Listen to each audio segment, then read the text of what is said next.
Doctor साहब बताइएगा, शुरू करते हैं तोशाखाना 2 केस से। जो है वो बताया जा रहा है कि ये केस आखिरी मरहले में दाखिल हो चुका है। क्या तवक्कुआत सर आपको? बिस्मिल्लाहिर्रहमानिर्रहीम, या का नाबुदो या का नस्ताईन। देखिए, अगर आप लॉ को सामने रखें ना, लॉ में एक टर्म होती है कि अगर एक केस हुआ है, लेट्स से अब मैं कहता हूं कि डॉक्टर हुमायूं के ऊपर अल्फला बैंक की चोरी का इल्जाम है। इसके अंदर इन्होंने जाके चोरी की थी, बैंक के अंदर चोरी की थी अल्फला की, और उसके अंदर मुझे सजा हो जाती है। उसके बाद जब उसके ऊपर फर्दर जाता है तो वो पता चलता है कि ये केस गलत है, तो मुझे वो केस को खत्म कर दिया जाता है और मुझे उसमें आजादी मिल जाती है। So that is Toshakhana 1। अब उसके बाद आ जाते हैं कि वो कहते हैं नहीं जी, अल्फला बैंक के अंदर जो गुलदान था वो भी डॉक्टर हुमायूं ने चोरी किया है। ठीक है। बेसिकली आप एक ही केस के अंदर मुख्तलिफ आइटम्स के ऊपर मुख्तलिफ केसेस नहीं कर सकते हो। ये बेसिक एक जो कानून है, जो कॉन्स्टिट्यूशन है, जो लॉ है, उसके तहत ये होता है कि आप इस तरह नहीं कर सकते हो। तो अभी अच्छा, नंबर 2, इनके अंदर जो गवाह हैं उनमें से एक गवाह जो है वो इनाम शाह की बात कर रहे हैं आप? इनाम शाह और ब्रिगेडियर मोहम्मद अहमद, उनका भाई जो है, उसका इनाम शाह का भाई जो है जहांगीर तरीन के साथ काम करता है। इनाम शाह आज भी जहांगीर तरीन के जो फ्लैट है या जो है सुनने में आया है वहां पे रहता है और वो करता है, तो उसका कॉन्फ्लिक्ट ऑफ इंटरेस्ट है। वो तो बड़ा खास आदमी था जी, बनी गाला का। हम भी काफी दफा उनसे मिले थे वहां पे बनी गाला में। सर मेरी बात सुन ले ना, मेरी बात सुन ले। उनका खास आदमी वो जहांगीर तरीन साहब ने अपना बंदा इमरान खान को कहा था कि ये आपके घर, ये आपके साथ एज वो नहीं होता 2IC या जो भी होता है, जो आपको और पर्सनल सेक्रेटरी थे, ये आपके साथ होगा और ये मेरा बंदा है, ये आपके साथ होगा।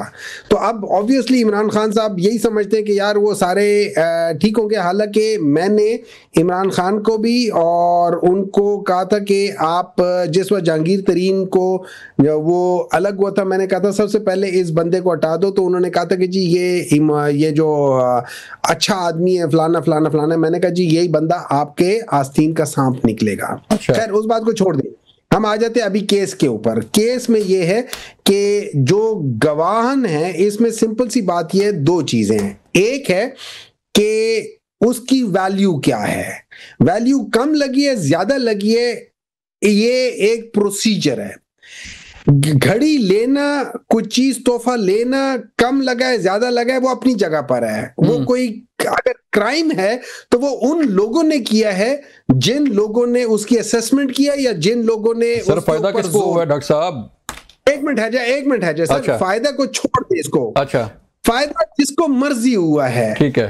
तोशाखाना से हार लेना या तोशाखाना से घड़ी लेना, उस घड़ी को बेचना या हार को बेचना, ये क्राइम नहीं है। अच्छा, क्राइम नहीं है, ठीक है। क्राइम है सिर्फ 2 चीजें लेना, as per law, as per rules, as per regulation.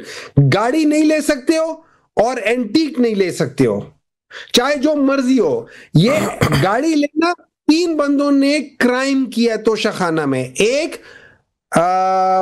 Asif Ali Zardari 2 गाड़ियां ली हैं, एक मियां नवाज शरीफ 1 गाड़ी लिया, एक मरियम नवाज 1 गाड़ी ले। इन तीनों ने वैसे इसमें फर्क मुझे जो है ना, चले मैं किसी लीगल एक्सपर्ट से भी बात करूंगा, लेकिन फर्क नहीं लगता कि घड़ी लेना जो है वो क्राइम नहीं है और गाड़ी लेना जो है वो क्राइम है। डॉक्टर साहब सर आप पढ़ लेना। मैं पढ़ूंगा मैं बिल्कुल इसका बिल्कुल ठीक है। सर एक काम कर लें, अपने स्टाफ को अभी कहें प्रोग्राम के दरमियान में तोशाखाना के रूल्स निकाल के आपको बिल्कुल ठीक है।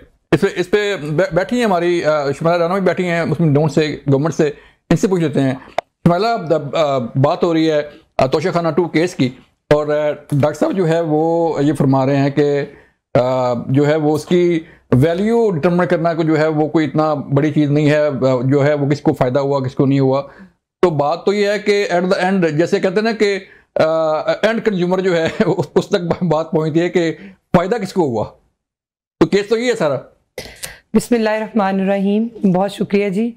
अच्छा, ऐसा है कि डॉक्टर साहब ने अपनी जो जमात का दिफा करना है वो उन्होंने किया, लेकिन हकायक से थोड़ा सा हट के उन्होंने अपना दिफा किया, जो कि लॉ एंड जो कॉन्स्टिट्यूशन और तोशाखाना का जो कानून है उस पर भी बात हुई। तो मैं ये समझती हूँ कि तहरीक इंसाफ जो है वो कानून का रुख मोड़ना चाहते हैं कि उनका जैसे दिल चाहे कानून उस तरफ टर्न हो जाए, जहाँ पे उनको फ़ायदा हो वो कानून है। वो अगर इनके हक में अदालतें फैसला देती हैं वो अदालतें ठीक हैं, अगर इनके किसी हलके में इनकी जीत होती है तो वहाँ इलेक्शन फेयर होता है। ये चीज़ें तो माजी में इनसे सुनते आ रहे हैं। अब उन्होंने ये कहा है कि जी गाड़ी जो है लेना तोशाखाना से वो चोरी है, लेकिन अगर कोई कीमती क्राइम है और अगर कोई वहां से कोई कीमती घड़ी ले ले या ऐसी नवादरात ले ले तो वो क्राइम नहीं है। अब ये तयन करना होगा मेरे लिए तो as a student of law एक और स्टूडेंट ऑफ पॉलिटिक्स जो है वो एक नई चीज आई है कि अब क्राइम क्या है इसका तयन तहरीक इंसाफ करेगी कि कल को ये कह दें कि जी इज्जत गैरत के नाम पे जो कत्ल है वो कत्ल नहीं है, ये कह दें क्राइम नहीं है, तो क्या अब हम इनके पीछे लग के उसको क्राइम नहीं कहेंगे? इसी तरह से इनको ये हम अभी भी ये समझा रहे हैं कि ये अपने आप को कानून और आइन के ताबे रखें, और ये पाकिस्तान का कानून है, कोई बनाना रिपब्लिक में ये लोग नहीं बैठे कि जंगलों का कानून होगा यहाँ पे।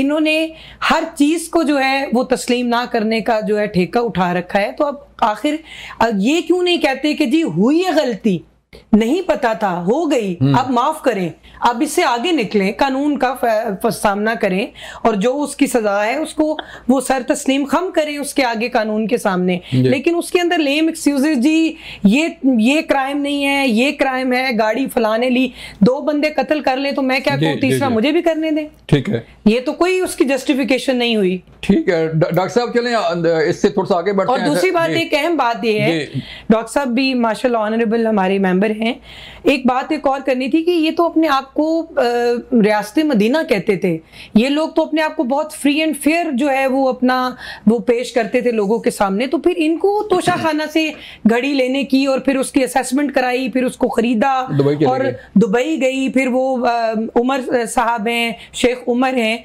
उन्होंने वो घड़ी खरीदी। तो ये नौबत क्यों आई यहाँ तक, मतलब उस चीज का सौदाबाजी क्यों हुई और हरमैन शरीफैन की तस्वीर लगी हो, वो घड़ी तो कोई बंदा तसव्वुर भी नहीं कर सकता, चाहे उसकी कीमत कितनी भी मिले। मैं समझती हूँ दुनिया व आखिरत की, मतलब दुनिया की जो भलाई, वो जो दौलत है, दुनिया की दौलत अगर एक तरफ हो और दूसरी तरफ वो घड़ी हो या हरमैन शरीफैन की कोई तस्वीर हो, तो एज ए मुस्लिम मेरा तो खैर ये ना ही ज़मीर इजाजत देता है ना अकीदा कि मैं उसको किसी के आगे बेच दूं।